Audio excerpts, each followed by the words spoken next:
Malam itu, kabut tipis menggantung di atas permukaan sungai Cisadane yang tenang, namun menghanyutkan. Pak Bakri, seorang pemancing kawakan, duduk menyendiri di tepi sungai yang rimbun oleh pohon bambu.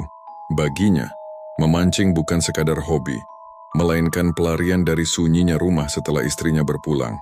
Sekitar pukul 2 dini hari, ketika suasana sedang sunyi-sunyinya, joran karbon milik Pak Bakri tiba-tiba melengkung hebat.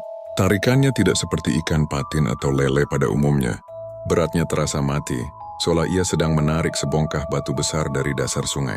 Ini pasti monster, gumamnya dengan napas memburu.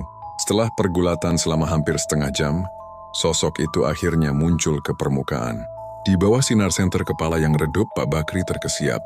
Ikan itu panjangnya hampir 1 meter, tetapi sisiknya tidak berwarna perak atau abu-abu. Sisiknya berwarna merah tua kecoklatan seperti darah kering, dan yang paling aneh, ikan itu memiliki sirip yang menyerupai jemari manusia yang keriput. Meski hatinya dipenuhi rasa was-was, keserakahan kecil mengalahkan logikanya. Ia memasukkan ikan aneh itu ke dalam ember besar berisi air. Namun keanehan mulai terjadi.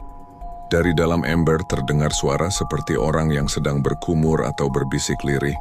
"Pulang, antar aku pulang." Bau amis ikan yang biasa tiba-tiba berubah menjadi bau melati yang menusuk, lalu berganti menjadi bau bangkai yang sangat busuk dalam hitungan detik. Air jernih di dalam ember mendadak berubah menjadi hitam pekat seperti tinta. Meski ikan itu tidak mengeluarkan darah, saat Pak Bakri memberanikan diri untuk melihat lebih dekat, ikan itu membalikkan tubuhnya. Di bagian kepala, matanya tidak berada di samping, melainkan di depan seperti mata primata.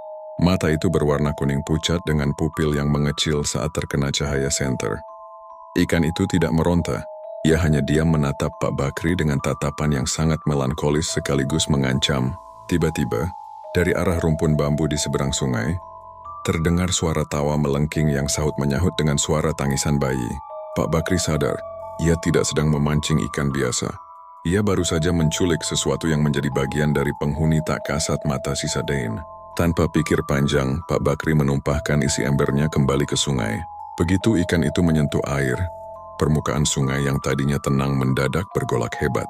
Seekor tangan putih pucat dan sangat panjang muncul dari dalam air, seolah menjemput ikan tersebut, lalu keduanya tenggelam dalam pusaran air yang gelap. Pak Bakri lari meninggalkan joran dan perlengkapannya. Sejak malam itu ia tidak pernah lagi berani mendekati sungai Cisadane setelah matahari terbenam.